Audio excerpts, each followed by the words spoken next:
it's amazing to me how pervasive, how much everybody seems to think it's like this battle of business versus labor.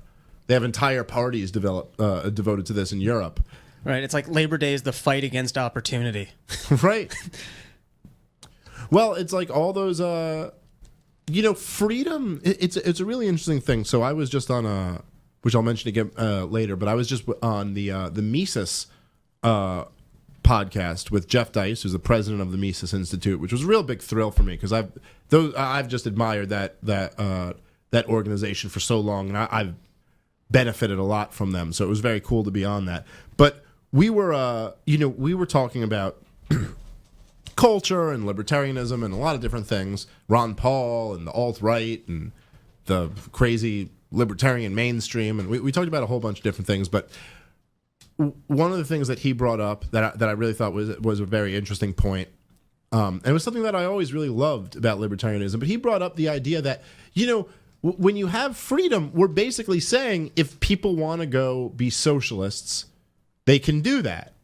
Like, libertarians have no problem with somebody saying, like, hey, if you guys want to go, like, buy a plot of land or go buy a factory, right, say, and have all the workers own the factory together, you can do that. Go do that to the heart's desire. Like, you can go have as big a union as you want to have. So, we have no problem with this. We just want freedom. And it's interesting that the other side, shouldn't that be obviously like where the solution, shouldn't that just be like where the agreement obviously is, right? So then anyone who's a socialist could just go like, oh, okay, cool. So we get to go be socialists, you get to go be free market people, and obviously we'll see what happens. But it really does say something that one side is like, no, you got to be forced into our way as well. So just for example, it's whenever you have, when you have Western, when Germany was split, right? And there was East Germany was under communism, and West Germany was substantially more free. And you had this split. What happened was the communists ended up building a wall.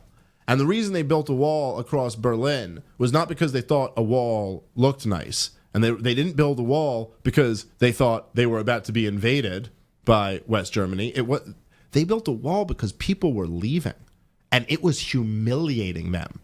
It was humiliating them. But it turns out, once you start saying like, oh, the people, if you're a scientist or a doctor or this, tomorrow you're going to be a farmer and you're going to give up all your wealth. Well, you know who starts leaving? All of the talent.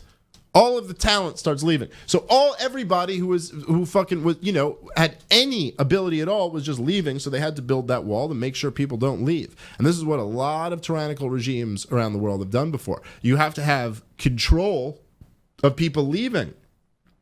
And of course, obviously, like the nature of government is you have to control people from opting out. So everybody's in your government. You don't have a choice whether you're represented by the government you're born into or not, right? Like everything else that represents you, you have a choice, but not your government. So there's just something interesting to me about labor that it's like, so what does it say whenever you demonize like scabs or right to work states or any of this shit? It's like, well, what does it say that you're all for labor, but it has to be this forced relationship? So in other words, it's like every time they have all of these government policies, right?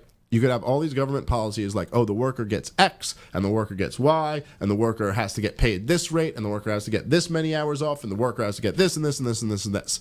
And then right next door to it, you'll set up a right to work state. And what happens?